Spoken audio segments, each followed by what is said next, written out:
Ini topik kita pada malam hari ini. Ini adalah rancangan terbesar yang dibuat oleh Tuhan atau Allah, Sang Bapa, untuk keselamatan bagi umat manusia. Jadi, mengapa Yesus harus jadi manusia? Di sini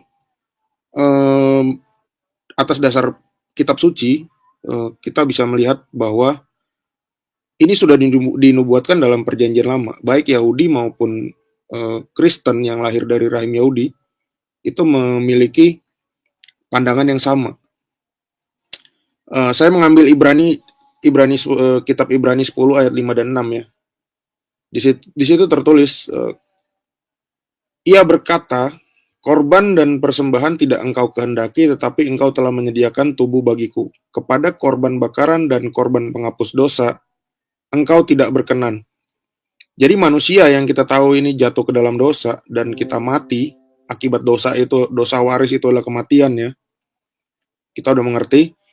Nah, mengenai Taurat yang harus korban bakaran dan korban sembelihan itu sudah tidak berlaku. Karena itu semua, karena kitab Taurat itu tidak bisa menyelamatkan orang-orang Yahudi untuk kembali kepada tujuan penciptaan mula-mula.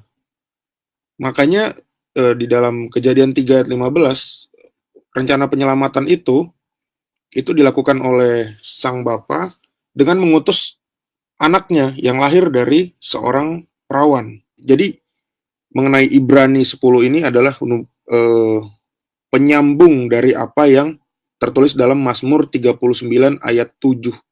Kemudian kita bisa tahu Yesus itu kedagingannya dapat dari mana. Ini ada di dalam Lukas 1 ayat 42. Di sini ada tertulis, diberkatilah engkau di antara semua perempuan dan diberkatilah buah rahimmu. Ini ucapan Elizabeth ya kepada Maria saat mereka bertemu. Jadi Yesus itu mengambil kedagingan dari buah rahim Maria, Bunda Maria. Nah, permasalahannya kenapa harus menjadi manusia? Ini penjelasannya kembali lagi. Di dalam Perjanjian Baru Ibrani 2 ayat 14 disebutkan, karena anak-anak itu adalah anak-anak dari darah dan daging. Ini merujuk kepada kita. Kita punya darah dan daging ya, kita manusia.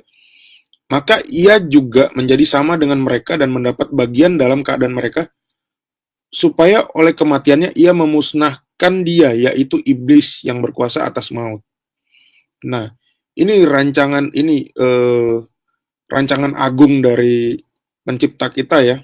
Jadi kejatuhan kita ke dalam dosa itu membuat kita bisa mati. Awalnya kita tidak diciptakan untuk mati. Kita diciptakan serupa dengan gambar Allah. Gambar yang udah rusak oleh iblis itu, oleh ular yang disusupi oleh iblis itu dipulihkan dengan apa? Dengan Yesus menjadi manusia. Firman turun ke dalam daging yang diambil dari buah rahim Maria, menjadi manusia yang kita kenal Yesus, manusia Allah gitu. Nah, dan supaya dengan jalan demikian ia membebaskan mereka yang seumur hidupnya berada dalam perhambatan oleh karena takutnya kepada maut, dan itu sebabnya maka dalam segala hal ia harus disamakan dengan saudara-saudaranya, supaya ia menjadi imam besar yang menaruh kepotong belas kasihan dan yang setia kepada Allah untuk mendamaikan dosa seluruh bangsa. Nah, ini seluruh bangsa ya, bukan hanya kepada orang Yahudi saja, yaitu seluruh bangsa di dunia. Nah, jadi dia menjadi, kata kuncinya yang pertama tadi, dia adalah korban.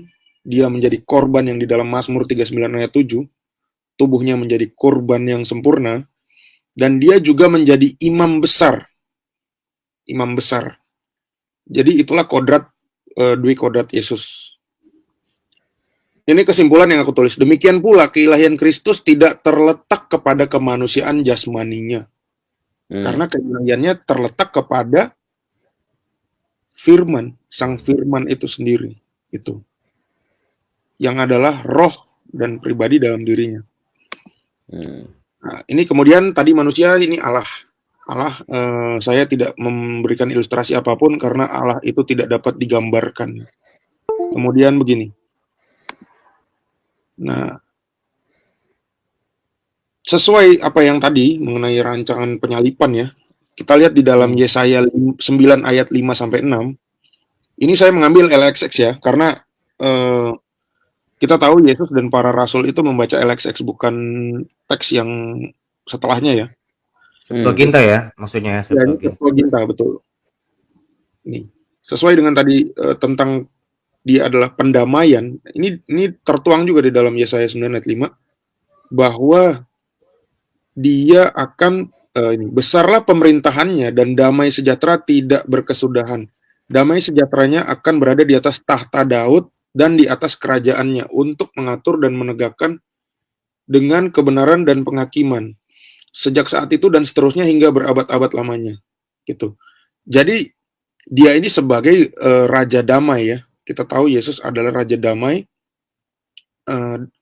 dan dia berada di atas tahta Daud. Nah, itu digenapi oleh nubuatan yang ada di bangsa Yahudi sendiri bahwa Mesias itu harus dari keturunan Daud, tidak bisa dari keturunan Ismail. Dan ini digenapi oleh Yesus di mana Maria adalah keturunan Daud. Nah, yang tadi mengenai kenapa harus disalib, jadi sesuai saya jelaskan tadi dan iman Kristen pada umumnya sepakat dan melalui ajaran para rasul kita memahami bahwa penyalipan ini adalah penebusan terhadap hukum Allah itu sendiri. Inilah ayatnya. Kristus telah menebus kita dari kutuk hukum Taurat dengan jalan menjadi kutuk karena kita. Sebab ada tertulis, terkutuklah orang yang digantung pada kayu salib. Karena Yesus itu adalah dia tidak berdosa dan dia tidak bercacat celah, dia adalah persembahan yang sempurna, maka kutuk ini tidak berlaku. Dan kutuk ini menjadi terpatahkan di kayu salib. Ya, ini aku lanjutin. Ini tentang apa? Tubuh kemuliaan ya. Ini mungkin tubuh kebangkitan. Mungkin ini topiknya selanjutnya lagi. Mungkin sampai situ dulu. Oke, next time. Konsep pertama yang diajarkan oleh Alkitab kalau menurut saya adalah ketika proto-evangelion itu, di mana Yesus atau firman itu menjanjikan bahwa ada satu anak yang akan lahir dari sang wanita dan akan si iblis akan meremukkan kakinya, ya kan? Tetapi sang anak akan meremukkan kepala sang keturunan sang ular itu, kan gitu. Lalu setelah itu Yesus atau firman memberikan baju kepada Adam dan Hawa, di mana mereka pada saat itu hanya memakai cawat kain dari daun. Nah, itu melambangkan adanya pengorbanan, kan gitu. Nah, konteks ini yang mau tidak mau harus kita terima bahwa itu adalah gambaran dari adanya penebusan atau korban penebusan itu gitu loh. Memang itu yang kita bawa sampai puncaknya itu adalah kematian Yesus di atas kayu salib. Kira-kira seperti itu. Ketika agama-agama lain atau orang yang berbeda agama itu tidak mengerti culture konteks ini, ya, maka mereka akan kebingungan. Sedangkan kalau menurut saya yang saya pelajari di agama kebudayaan Yahudi sendiri, mereka itu tidak kebingungan ketika dibilang Allah itu esa, gitu kan?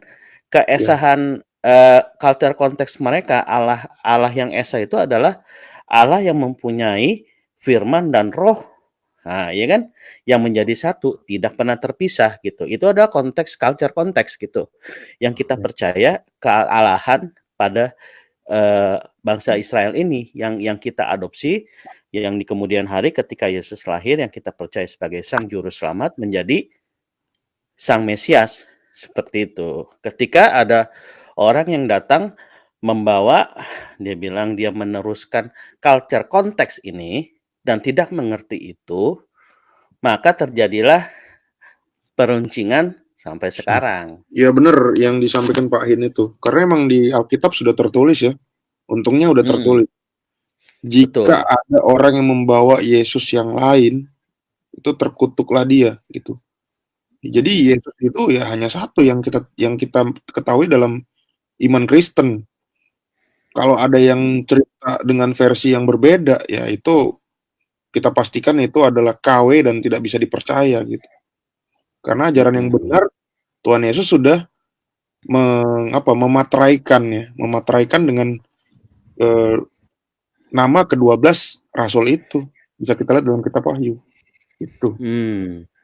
Kalau nggak tahu nama 12 rasul itu, ya itu kita pertanyakan. Benar. Makanya kematian yang Yesus itu karena seperti tadi di Ibrani 2 ayat 14 di ayat selanjutnya kan, karena dia mengasihi manusia, bukan malaikat yang dia kasih ini. Dikasih ayat berapa itu, Pray? Ayat 16. Iya, ayat 16-nya karena dia mengasihi manusia gitu loh, bukan malaikat ini ya. Manusia ini yang tertawan sama kuasa iblis. Kita ini kan mati karena kita itu jatuh dalam dosa.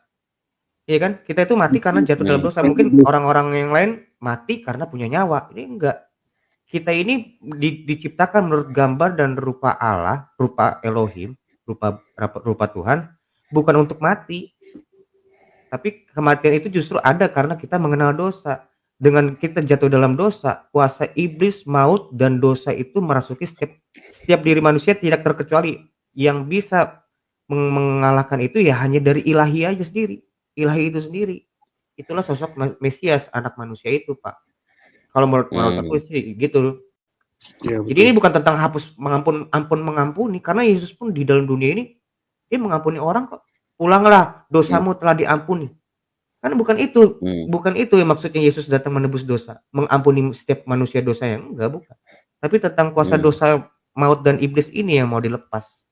Ya nggak apa-apa. Lihat lagi ini ya, di Kejadian 3 ayat 15 ini kan, ini bener-bener Tuhan itu menggenapi firman-Nya ya.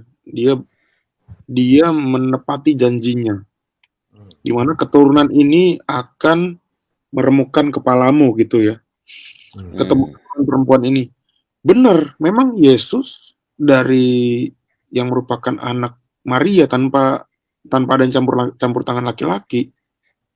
Itu jelas gitu. Kita bisa melihat kejelasan dan keseriusan gitu. Keseriusan penepatan janji Tuhan dan keseriusan Tuhan dan kasih Tuhan kita bisa melihat. Lihat melalui iman kekristenan kita bisa melihat keseriusan Tuhan dari rencana yang unik ya. Ada manusia yang lahir dari bukan campur tangan laki-laki, yaitu Yesus. Ini benar-benar digenapi. Kejadian 3 ayat 15 ini benar-benar digenapi dan benar-benar menjadi fenomenal buat seluruh dunia. Tapi kalau kita lihat dari sejarah literatur dari teman-teman yang beragama lain, ada manusia yang juga lahir tanpa campur tangan laki-laki. Tiba-tiba dia dipukulin orang, disalib, terus dia berubah. Dia yang disalib bukan dia, gitu. Disalib bukan dia, tiba-tiba dia ke langit. Dia ke langit. Ditarik, entah dia ditarik atau dia terbang gitu kan. Kalau kita lihat jadi aneh. Apa maksud rancangan Tuhan membuat tokoh ini tidak lahir dari hubungan biologis yang normal gitu. Jadi kan lucu. Kenapa mesti dia tidak punya bapak kalau dia cuma tujuannya pada saat dia mau dihukum mati dia ngabur digantikan sama muridnya atau temannya gitu. Konyol kan. Jadi nggak ada meaning ya. Jadi nggak ada meaning gitu ya maksudnya kok. Ini benar. Iya betul. Bahkan tidak bisa dijelaskan juga kenapa dia mau dibunuh. Salah dia apa gitu. Kalau Yesus kan jelas. Karena dia mengaku Allah, dia mengaku anak Allah. Artinya dia adalah orang Yahudi itu mengerti. Ketika dia mengakui anak Allah, artinya dia setara dengan Allah. Dia menyamakan dirinya dengan Allah. Dia itu Allah. Nah kalau yang satu lagi, itu nggak tahu kenapa dipukulinnya gitu. Mau disalib. Romawi mau nyalib dia sama Yahudi, bingung. Nah gitu. Jadi meaningless. Iya sih betul ya. Tapi kalau di kalangan mereka gini yang ku tahu, oh itu hanya menunjukkan ke apa? Kekuasaannya Tuhan. Kalau dia bisa dilahirkan tanpa tanpa dari campur tangan manusia. Kalau Ini kenapa orang sebelah itu mikirnya Yesus itu hanya rasul gitu kan, hanya manusia biasa. Karena mungkin mereka menganggap sama seperti yang dulu-dulu gitu, kayak Musa dikasih Taurat, setiap itu Musanya disuruh kasih tahu isi Taurat sama umatnya. Udah gitu mati, udah selesai. Mungkin begitu juga sama Yesus ini. Mereka berharapnya atau mereka udah kasih patokan tuh ya, Yesus tuh manusia, cuman ngasih tahu isi Injil itu apa gitu. Dan mungkin mereka juga nggak ngerti isi Injil itu apa, ataukah mereka mau pisahkan Injil itu perjanjian baru atau bagaimana. Kalau mereka mau pisahkan Injil itu hanya perjanjian baru, berarti Yesus itu datang hanya sebagai utusan, hanya untuk mengasih tahu isi Injil. Karena itu sih gue mikirnya kenapa orang sebelah itu mikir kalau Yesus itu hanya manusia, tanpa mereka tahu kenapa manusia itu harus diselamatkan, dan diselamatkan dari apa. Itu yang mereka nggak tahu, kan gitu kan. Itu sudah ketetapan, menurut aku ketetapan itu. Sejak Adam, karena Adam jatuh dalam dosa, Tuhan mengambil korban untuk si Adam. Kalau kita merujuk lagi, dari mana Yohanes bisa tahu? Inilah anak domba Allah yang menghapus dosa manusia. Yohanes 1 ayat 20 berapa? Coba dibukakan lah itu ya. Memang harus jadi kurban. Namanya kurban harus mati. Nah, aku pernah dengar ada orang Ya, berapa domba? Kristen, Sorry, domba. Ayat berapa Yohanes 1:29. Oke, oke. anak domba Allah itu ya. Nah, kenapa dikatakan Sudah. anak domba Allah? Gitu loh. Kok tidak dikatakan anak manusia Allah? Wahai domba, kenapa domba? Merujuknya kemana kalau enggak domba? Domba dari dulu itu buat pengorbanan. Apakah pengorbanan tidak mati? Nah, aku pernah dengar orang Kristen katanya Yesus tidak mati. Wow. Yesus sendiri mengatakan, aku mati, tapi lihat aku bangkit. Yang bicara dengan siapa itu? Kalau tidak salah loh ya, aku bukan penghafal Alkitab. Ayat-ayat berapa gak? Cuma aku ingat bahwa Yesus pernah berkata kepada Thomas, aku mati, tapi lihat aku sekarang bangkit. Mungkin tahu teman-teman ayatnya itu. Iya, iya. Iya. Memang Yesus harus mati. Mati untuk apa? Untuk menebus dosa. Kalau dia tidak mati semaput, atanya pingsan. Itu domba di screen udah ada. Jadi kalau merujuk sini memang harus dia. Untuk menghapus dosa bagaimana? Ketetapan Tuhan untuk menghapus dosa gimana? Apakah dia melanggar ketetapannya sendiri? Tuhan kita nggak seperti itu. Janjinya iya dan amin, ketetapannya iya dan amin. Jadi jelas memang teman-teman ya, Yesus memang harus mati. Gitu. Ada yang merujuk itu katanya kalau nggak salah yang ular itu yang mematuk ke sendi, apa? Matuk sendi dan dia akan meremukkan kepalamu. Itu hikmahnya ngeri loh ya. Aku nggak coba ini anuku ya, pemahamanku ya, boleh ya. Bahwa iblis percaya bahwa Mesias Yesus ini akan menguasai dunia, akan menjadi raja dunia. Nah, dia ingin Yesus itu mati supaya nubuat tentang itu tidak terlaksana. Karena apa? Logikanya gini, jika ular mematuk kan mati. Bagaimana dia memecahkan meremukkan kepalanya? Jika orang yang dipatuk itu sudah sakit mati, bagaimana ular itu dibunuh? Ya toh? Kan logika manusia gitu toh. Tetapi itu beda. Jadi iblis ingin Yesus itu mati supaya iblis menang.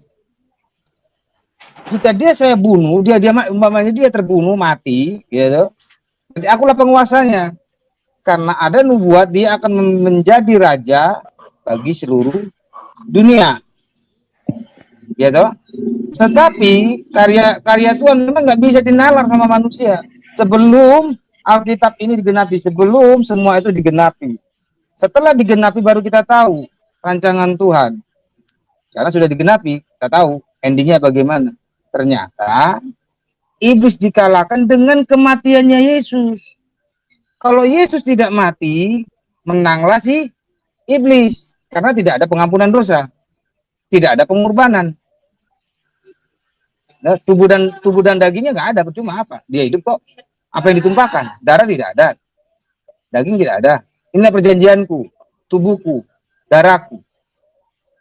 Gitu. Jadi yang direncanakan iblis supaya Yesus mati itu membunuh dia.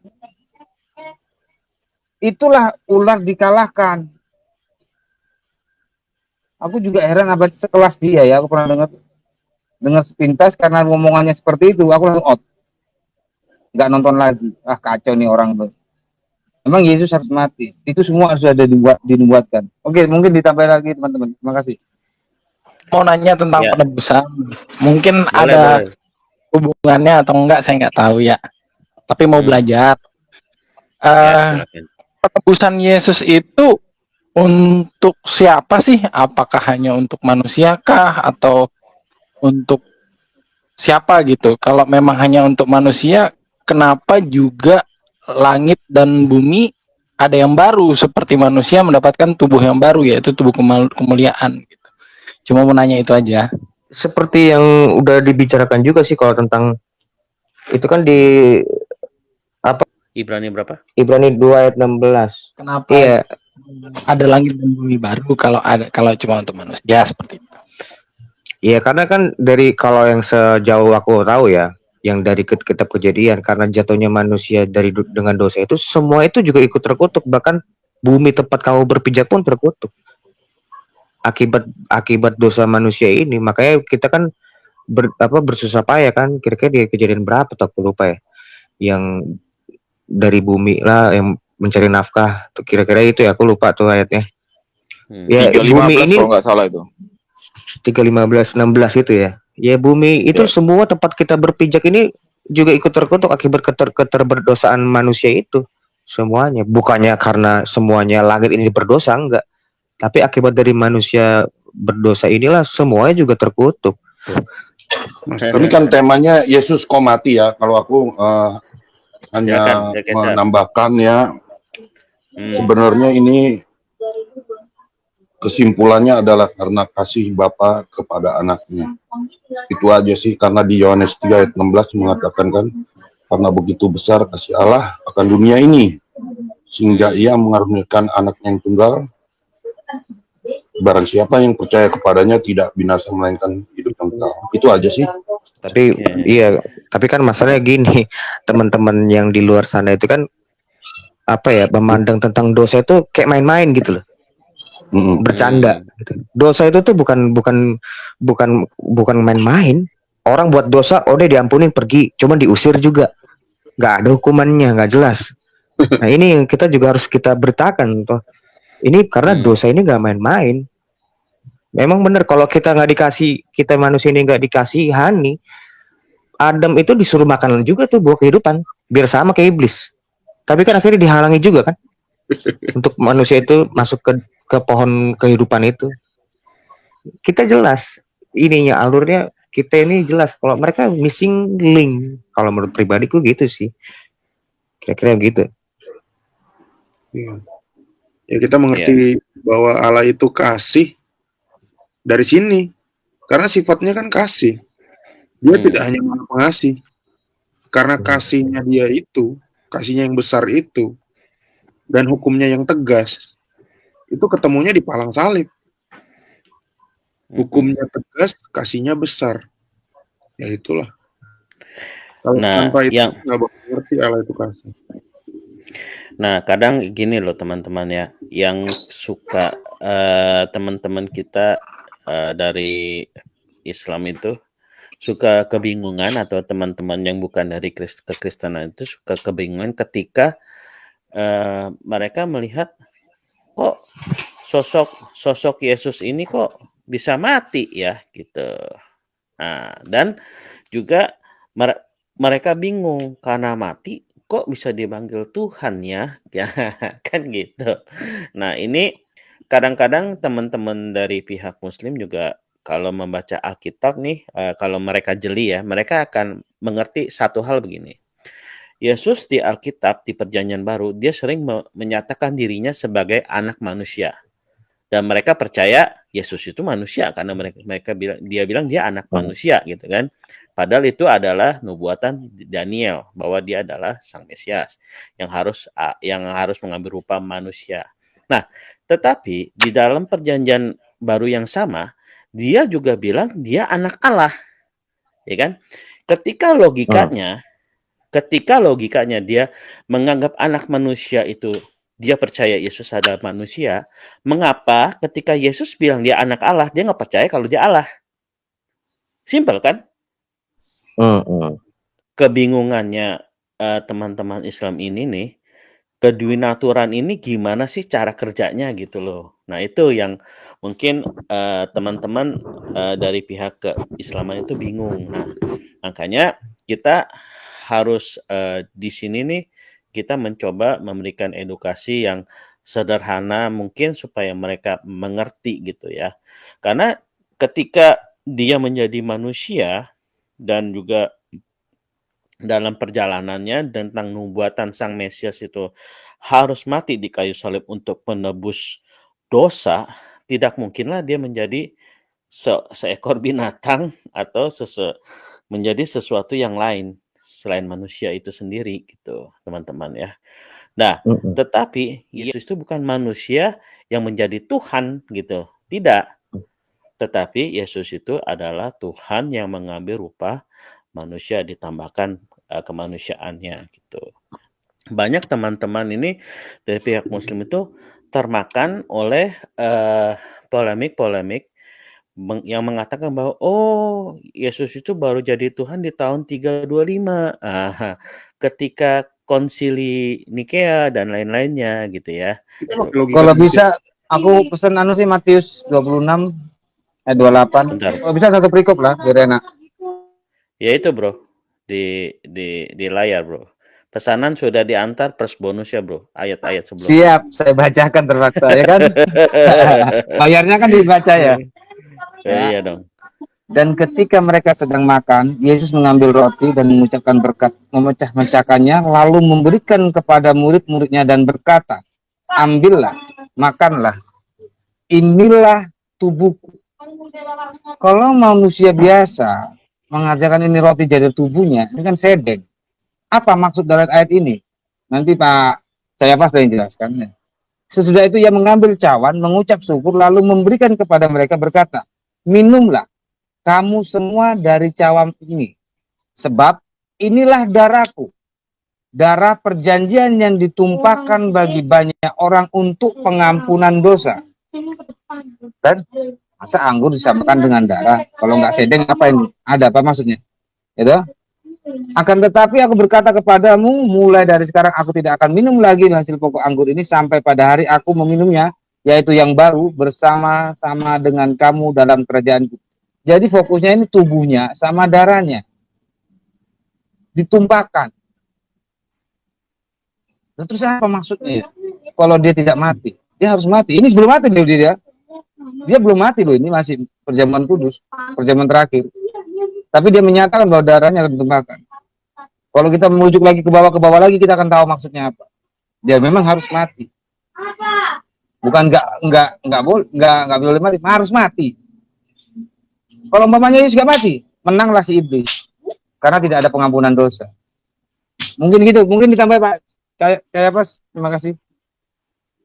Ya ini Yesus kan juga bilang dia akan berulang kali dia bilang di PB itu bahwa dia akan anak manusia akan diserahkan dan mati dan bangkit pada hari ketiga. Demikian juga tulisan para rasul ya bilang bahwa kami apabila Yesus tidak mati dan bangkit maka sia-sialah pemberitaan kami gitu. Bahkan Yesus juga bilang perbuatlah mengenai perjamuan kudus ini, dia bilang perbuatlah ini sebagai peringatan akan aku. Di dalam teks aslinya kan di situ anamnesa. Jadi bukan peringatan upacara, melainkan menghadirkan. Nah itu tadi benar dibilang di Bang Domba itu. Memang dengan dalil ini saja ini sudah tidak terbantahkan. Gitu. Karena kita tahu Yesus tidak mungkin berbohong kan. Terus dia bilang itu tubuh dan darahnya, terus itu ternyata bukan. Artinya Yesus bohong. Kalau dia berbohong, dia berdosa. Kalau dia berdosa, maka dia tidak akan bisa diangkat ke langit. Artinya Allah yang mengangkat dia juga bisa bergabung dengan dosa. Injil di mata Islam di RT 6 itu salah semua. Kalau kalian pengen tahu buktinya, coba kalian kasih nasihat kepada teman apa siapa dengan menggunakan kata firman Tuhan seperti ini dalam Alkitab seperti ini. Langsung dia kafir. Dia tidak mendengarkan kata-kata yang benar-benar bijaksana. Karena ada imbuhan dari ada Injil Yesus firman Tuhan, ini bijaksana dibuang ke sampah. Jadi umat Kristen jangan lemah hatimu. Kalau Injil itu disalahgunakan semua, salah semua. Tetapi Injil akan dikatakan benar karena mereka mengaku lebih Kristen daripada kalian. Ya. Jadi kuatkan hati kalian kalau dikatakan Injil itu bla bla bla bla. Memang harus seperti itu. Mereka harus seperti itu untuk meruntuhkan iman kalian. Tapi merengek-rengek Tuhan kita sama, Yesus kita sama.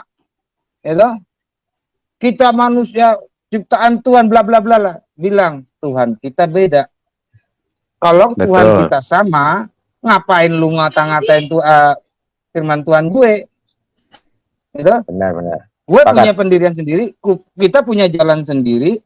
Kalau Tuhan sama, ya. Kalau seumpamanya Yesus kita sama, ya, ngapain aku masuk ke tempatmu? Jika dikatakan kami lebih mencintai Yesus daripada Kristen, buktinya mana? Yang muda aja tidak kalian lakukan. Apa? Baptis. Itu dalam hal Kristen, itu dasarnya dulu. Jika ini percaya Yesus, kan? Bahasanya stempel kan? Benar kan karcisnya. Sorry. Dan lo gak lakuin. Terus kalau dibaptis lu dalam nama siapa? Jangan lu baptis ke sana, ya aku udah baptis bro di kamar mandi. Sedeng lah bro. Gitu? Itu. Jadi jangan samakan. Pede lah dengan iman kalian. Pede. Ya. Jangan banding-bandingkan, kita berbeda. Udah itu. Thank you. Ya, menarik ya membahas soal konsili. Jadi memang bapak-bapak gereja itu hanya menegaskan kembali bahwa Yesus itu bukan seperti tuduhan Muslim yang dijadikan Tuhan pada masa itu, tetapi menegaskan bahwa Yesus itu adalah Tuhan gitu. Nah, ayatnya kan ada jelas di Kisah Para Rasul 2 ayat 36 itu. Ya kan? Itu Petrus menyampaikan kepada orang Israel bahwa Yesus yang engkau salibkan itu menjadi Tuhan dan Kristus. Nah, kalau kita lihat, ini kan Petrus mengutip ayat sebelumnya itu tentang Daud ya. Nah, tetapi kita harus tahu bahwa di Daniel 7 itu, di Daniel 7 ayat 13 itu kan jelas dikatakan bahwa kepada anak manusia itu diberikan kuasa gitu. Nah, jadi Yesus diberikan kuasa, ya anak manusia ini diberikan kuasa, itu bukan baru saat dia disalibkan mati baru kuasa diberikan gitu. Tetapi sudah sejak semula sudah dikatakan oleh para nabi. Petrus mengulang kembali apa yang pernah diucapkan para nabi supaya oleh kesaksian para rasul ya itu menjadi sinkron dengan apa yang diucapkan para nabi bahwa inilah Mesias yang engkau tunggu. Dialah Kristus itu. Jadi ini konsentrasinya ini Petrus sedang menyampaikan ini kepada orang Yahudi karena mereka kan yang menyalibkan itu. Jadi di sini Muslim harus paham bagaimana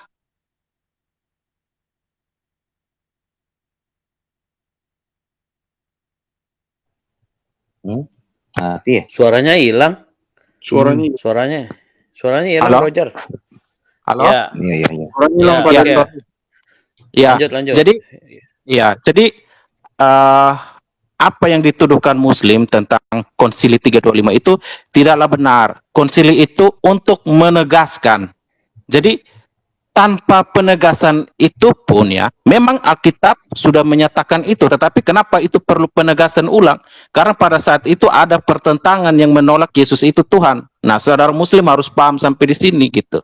Jadi jangan menyerang sesuatu yang saudara-saudara nggak paham gitu. Itu saja Pak.